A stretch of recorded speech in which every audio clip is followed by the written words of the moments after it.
Hey guys, so we're going to be switching it up a little bit today. Normally, I make short form videos regarding intellectual property because I'm an intellectual property attorney. But recently, I've been wanting to combine my passion for intellectual property and my interest in it as like a day job, essentially, with my interest in video games, right? And so I do like to play video games. I play a lot of video games on Steam, and one of my favorite video games on Steam to return to is Left 4 Dead 2. You're seeing the website for Left 4 Dead 2 right now, and basically, if you buy Left 4 Dead 2, you get all of Left 4 Dead 1 stuff in there as well.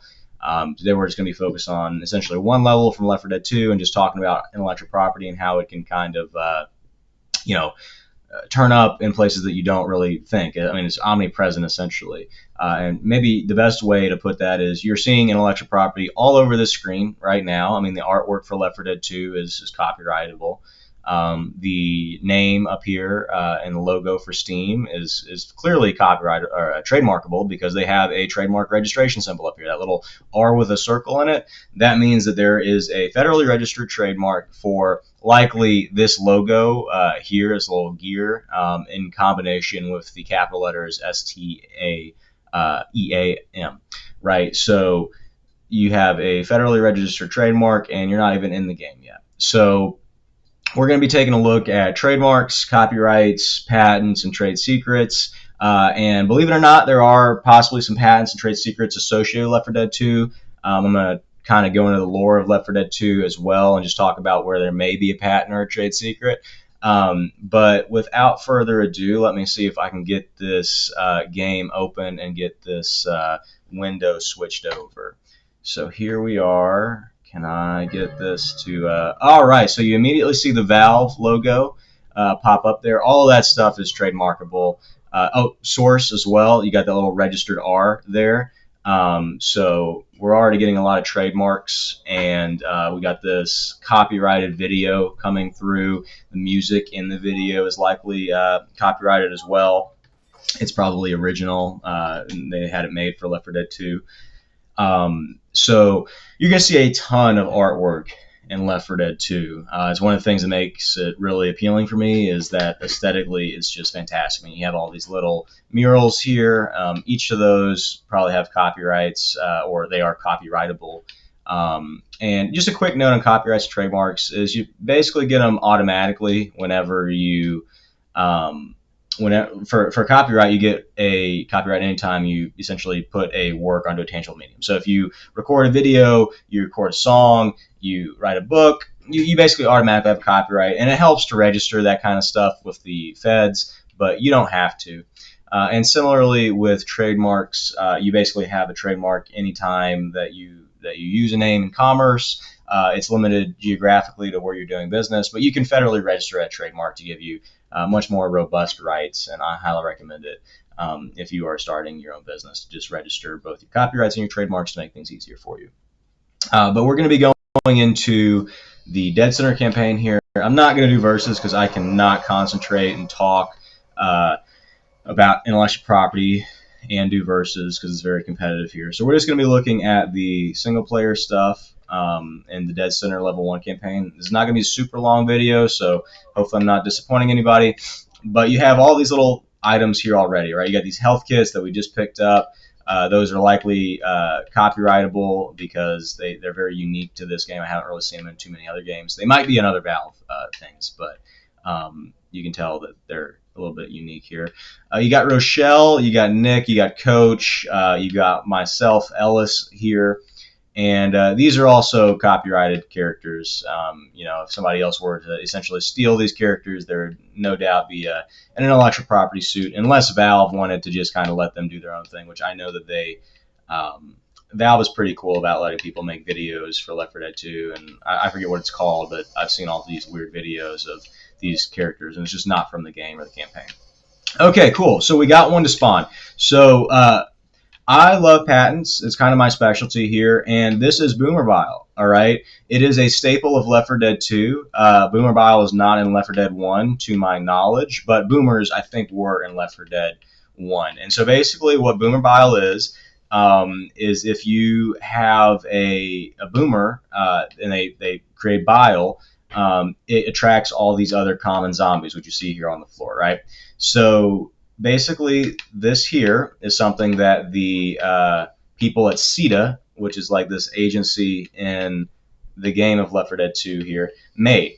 This is likely to be patentable, right? I mean, this is something that, depending on how they got it, could be patentable. They could have patentable processes for synthesizing it. They could even make this kind of stuff synthetically, which would almost certainly be patentable as well. Now, I'm trying to kind of stretch here regarding patents and trade secrets, because copyrights and trademarks are really easy. I mean, basically anything that's a piece of art or a name is a copyright or trademark. But I do want to take a look at trade secrets as well. Left 4 Dead 2 has a bunch of trade secrets and patentable stuff that I could talk about in game, and one of them is this map here, right? So we've talked about CETA, which is like this agency for civil and emergency defense, I think, and maybe evacuation. All of this information here is very likely to be a trade secret, and a trade secret is information that essentially has value associated with not being known by others, right? So because other people don't know this, it's valuable, and likely CETA has taken reasonable efforts to maintain this stuff's secrecy. So I would say that this qualifies as a trade secret.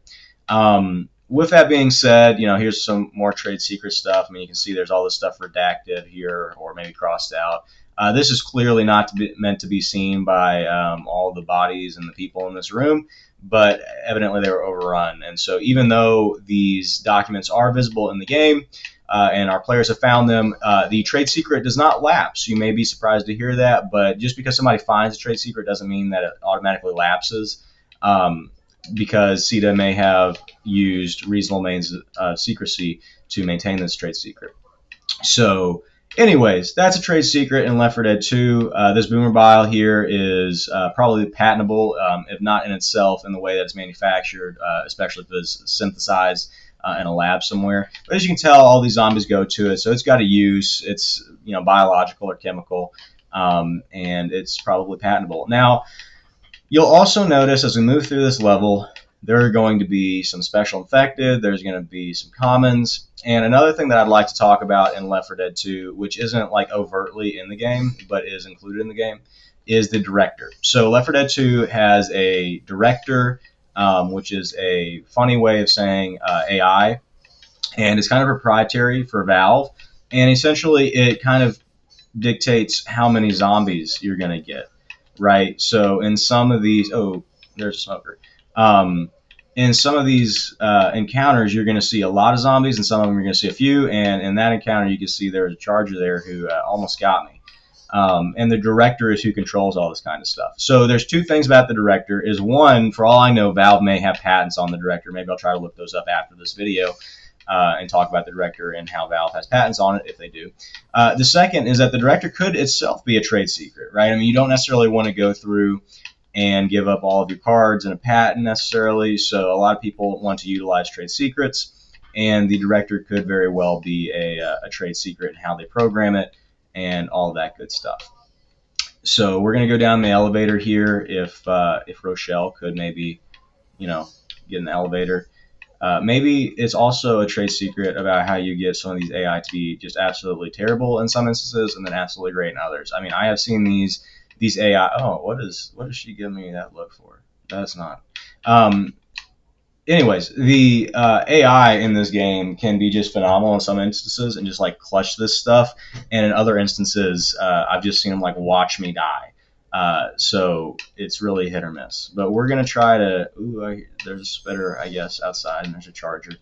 We're going to try to get out of here. I'll see if I can flag anything else on the way to the exit here. I'm really just trying to get through this level now just to wrap up the video and can kind of conclude it. But all of this stuff that you're seeing here has some sort of copyright and or some sort of trademark associated with it. So, like, you wouldn't be able to just make essentially a clone of this game exactly and be okay. But we're gonna... there's another Boomerbile. As we mentioned, this stuff may be patentable, so that's kind of a cool intellectual property plug there. Let's get through here if we can... All right. We're cooking with gas here. Oh, there's the boomer. Oh, and there's smoker.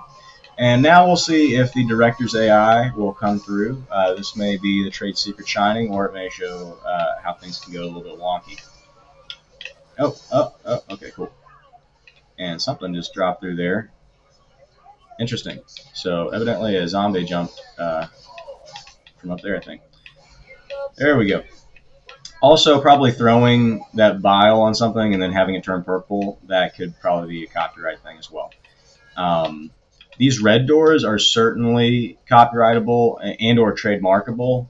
They're kind of staples of the game.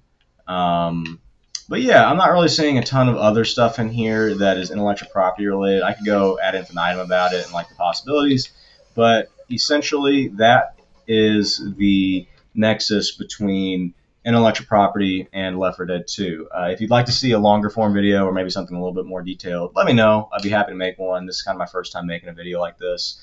And liking and subscribing is a great way to support the channel if you're interested in this. If you're not, then don't, and I won't make any more videos like this. So I appreciate it. Let me see if I can get the computer screen to stop recording.